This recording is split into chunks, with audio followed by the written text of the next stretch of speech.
Notre grand format du 19-20, chaque année en France, plus de 5000 personnes décident de disparaître du jour au lendemain. Ces disparitions, une femme, Patricia Faguet, ne s'y résout pas. Cette ancienne journaliste de l'émission Perdue de vue veut aider les familles à retrouver leurs proches qu'elles n'ont pas connus. Une de nos équipes l'ont suivie tout au long d'une de ses recherches. Un reportage de Sophie Neumeyer, Jean-Michel Mière et Salah Agrabi. Toujours perchée sur de hauts talons, Patricia Faguet enquête. Elle refuse qu'on la qualifie de détective privée. Si elle aide les gens à retrouver des membres de leur famille, c'est avant tout par passion, depuis qu'elle a collaboré à l'émission Perdue de vue dans les années 90. En 25 ans, cette enquêtrice a retrouvé plus d'1 millier de personnes.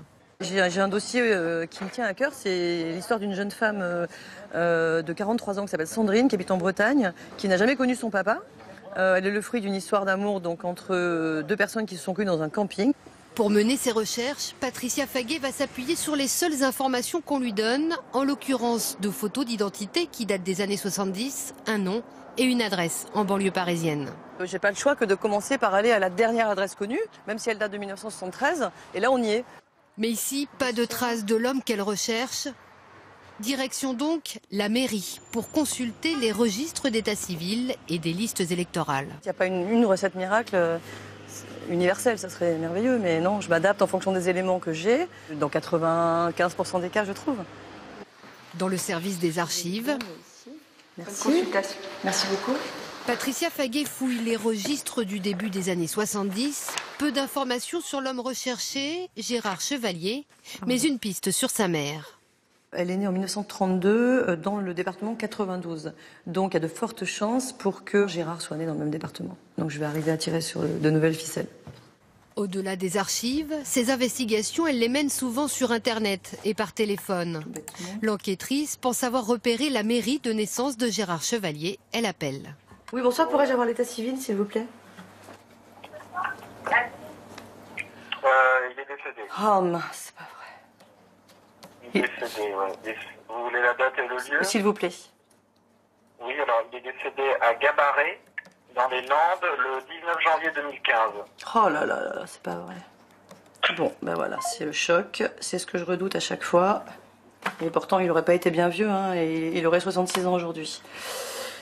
Mais Patricia Faguet n'arrête pas son enquête pour autant. Elle tient à trouver un membre vivant de la famille du père de Sandrine Carpentier. Quelques semaines plus tard, c'est dans le sud-ouest qu'elle lui donne rendez-vous. C'est plaisir de vous rencontrer. Je suis contente de vous voir. Bah, moi aussi. Hein. Hors caméra, elle lui annonce la mort de son père, mais l'existence d'une cousine qui l'a bien connue.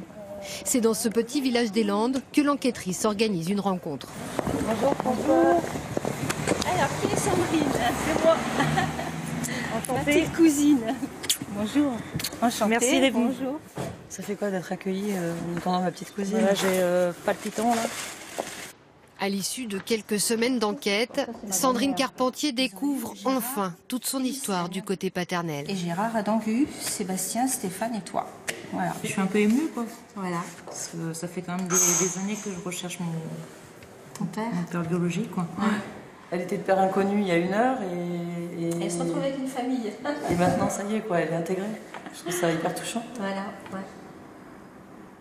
C'est dans le cimetière où les cendres de Gérard Chevalier ont été dispersées que s'achève cette journée forte en émotions. Allez, Eva. Merci. Il serait content de te voir. De là où il est, il doit te voir. Il doit être content de savoir qu'on est ensemble. Allez, c'est bon. Sandrine Carpentier espère maintenant que ses demi-frères accepteront de la rencontrer. Fin de l'enquête pour Patricia Faguet. Et c'est jamais terminé parce que moi je vais garder des liens, je sais que je vais avoir des nouvelles de Sandrine et de sa cousine. Elles vont m'envoyer sûrement des photos quand la famille sera réunie cet été. Et je coupe jamais les ponts, je fais presque partie de la famille à un moment donné. D'autres histoires l'attendent maintenant, d'autres personnes qui recherchent un proche, des familles à recomposer. Oui, et Patricia Faguet raconte ses enquêtes qu'elle a menées, 40 histoires vraies dans ce livre, Disparues sans laisser d'adresse.